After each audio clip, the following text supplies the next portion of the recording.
Dr. Bawumia has spoken about his intentions to abolish e-levy, his intentions to abolish emissions tax and some taxes. And he's been chastised this morning for shedding the collective responsibility in Parliament or collective responsibility of the government. So we have been explaining that collective responsibility has nothing to do with 1992 Constitution. It's opposite the 1992 Constitution. There's nothing in the 1992 Constitution, in this Constitution lying in front of me here, that talks about collective responsibility of the government. Collective responsibility is a phenomenon that is akin to the Westminster Parliament only.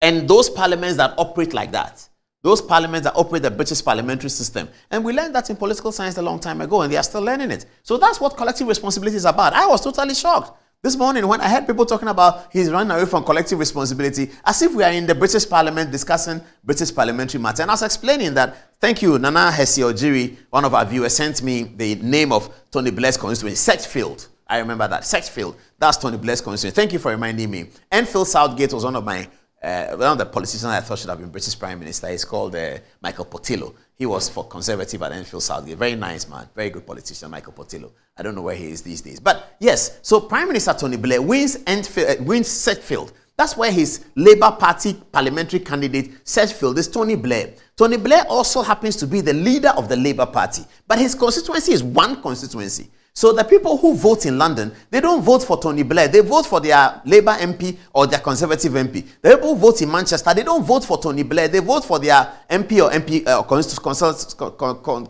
constituency MP. That was the system that Ghana used to operate. And that's why we said here that Kwame Nkrumah never won a presidential election and everybody was screaming at us.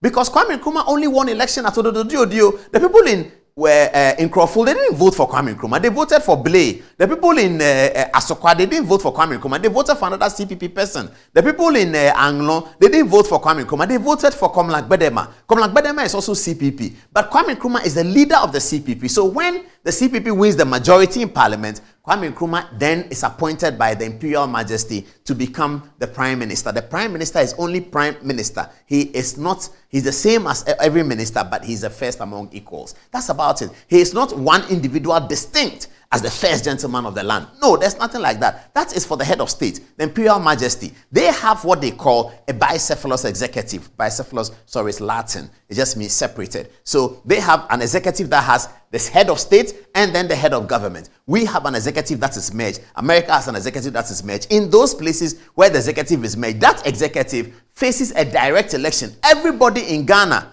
elected Nana Addo Dankwa Akufo-Addo, 50% plus one of us elected Nana Akufo-Addo. And Nana Akufo-Addo was on the ballot in every village. It's not the Westminster system that he's on the ballot in his constituency. That is where they do the collective responsibility. And I read it. It's here. Collective responsibility in the British parliamentary system.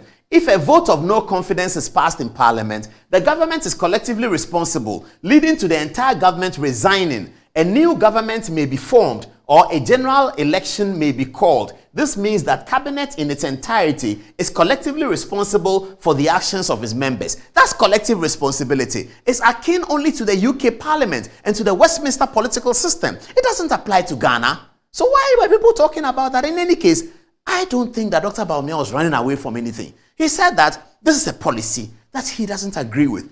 If he is in the chair, these are the policies that he will take. If he is in the chair, this is what he will do. Whilst in the chair, this is what he has done, and this is what he has done, and this is what he's done.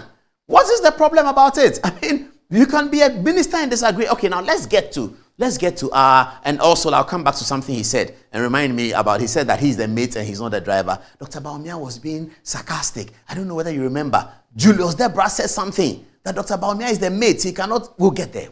No, tonight is going to be interesting. Tonight is going to be fun. Let's get to the Ghana Constitution now. Understand the role of the Ghana president, the Ghana vice president, and see whether there's something in this constitution called collective responsibility. Let's begin with Article 57 on the executive. It says, "There shall be a president of the Republic of Ghana who shall be head of state and head of government and commander-in-chief of the Ghana Armed Forces." So this article is telling us that here in Ghana, we operate a monocephalous executive. That's how they call it in Latin, monocephalous. We operate a monocephalous executive. Mono means that the executive person carries both the head of state responsibility and the head of government and is commander-in-chief of the British Armed Forces. The British Prime Minister is not the commander-in-chief of the British Armed Forces. The commander-in-chief of the British Armed Forces is King Charles. If King Charles is not there, it's the Prince of Wales. It's not the British Prime Minister. He doesn't come in the line of the list. Nowhere. He cannot command the British Armed Forces. It is the King who commands the British Armed Forces because they have a bicephalous executive. Here in Ghana, the executive president is the head of state, he's the head of government, and he's also the commander-in-chief of the Ghana Armed Forces. That is different. Completely different. So that's your collective responsibility. Leave it in Westminster. Don't bring it to Accra. It doesn't operate at the Jubilee House. Neither does it operate in Parliament House. Let's see Article 58 and then it will be clearer to us. Oh, Article 58, I need one. Yeah, where is it? Okay. Article 58, where is the first one? 1. Okay. So Article 58, continuing on the executive. The executive authority of Ghana shall vest in the president, singular, not plural. The executive authority of Ghana shall vest in the president, and it shall be exercised in accordance with the provisions of this constitution. I've not hit the nail on the head yet. I'm coming there, but I'm just building a background to it. So this is Article 58.1.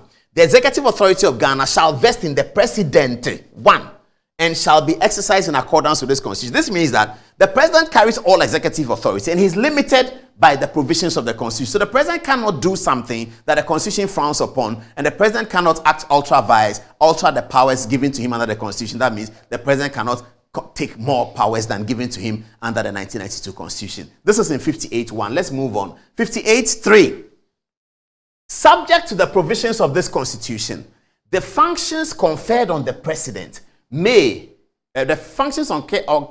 conferred on the president by clause 1 of this article may be exercised by him either directly or through officers subordinate to him.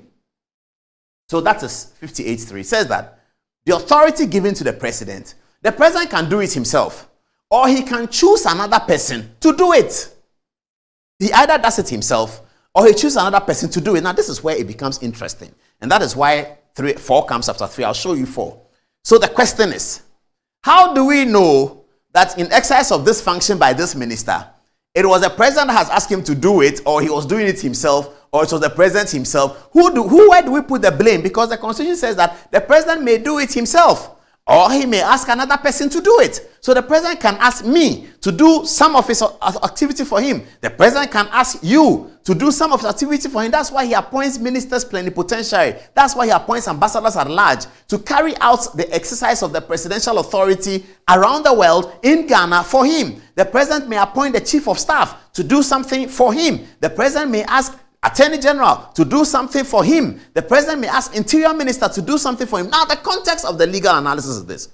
When the president has asked somebody to do something for him, and the general public is not told, because we will not always be told, how do we interpret these actions of these people? The framers of the constitution were great. They were wise. It was as if they knew today will happen. They knew that somebody will come, be vice president, be campaigning for president, and say something, and they will say that he's part of it. The framers of the constitution were aware. So let's move to 4. And we'll see it clearly here. 58.4. Except as otherwise provided in this constitution, or by a law not inconsistent with this constitution. Now, please, viewers, hear this clearly. This is the most important one. All executive acts of the government shall be expressed to be taken in the name of the president. Every executive act of this government, any government in Ghana, under the 1992 constitution, whether it was taken by vice president, whether it was taken by finance minister, whether it was taken by local government minister, everything shall be expressed to be taken in the name of the president, because he's directly elected by the people. It is about him. It is not about anybody else. You can give him advice. He may decide that he won't take it.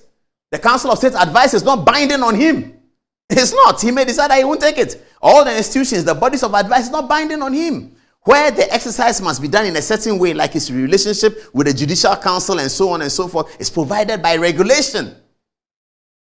Even when Parliament passes a law, the president can decide that I will not sign. And Parliament must have 2/3 of its members to overturn the president's decision.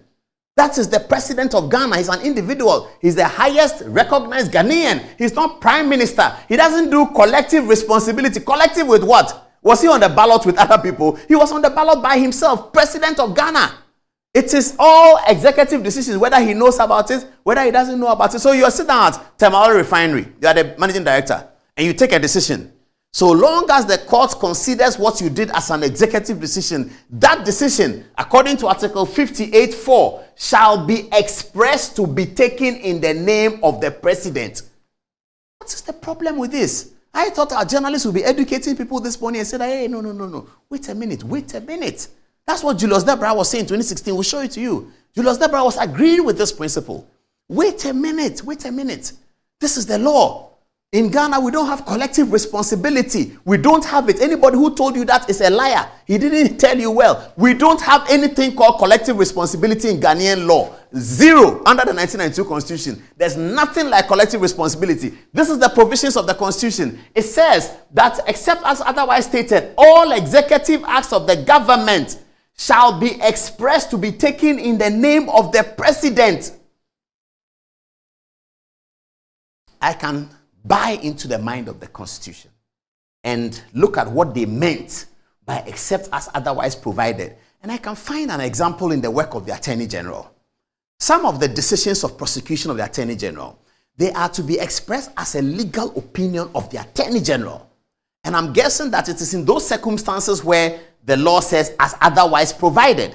Because that is the decision of the Attorney General. The decision for a prosecution by the CID to be carried out, the decision to enter a nolle prosequa, the decision to... It is by the Attorney General, who is the principal legal advisor to the government. That is the reason why the Attorney General is the only minister created by the Constitution. The Constitution didn't create a Minister of Finance. So government can operate without a Minister of Finance. After all, Kutu Achampong was his own Minister of Finance, isn't it? Government can operate without any minister, but government cannot operate without an Attorney General because it will be violating Article 88, which makes provision for the office of the Attorney General, the Minister of Justice, and the principal legal advisor to the government. It is in those circumstances that 58(4) will be starting by saying except as otherwise provided. All of that done, all executive acts of the government shall be expressed to be taken in the name of the president. Now let's go to the cabinet, the so-called cabinet, and a cabinet has taken a decision, and if cabinet takes a decision, it's binding on everyone. Some things they were saying on radio this morning. I was surprised.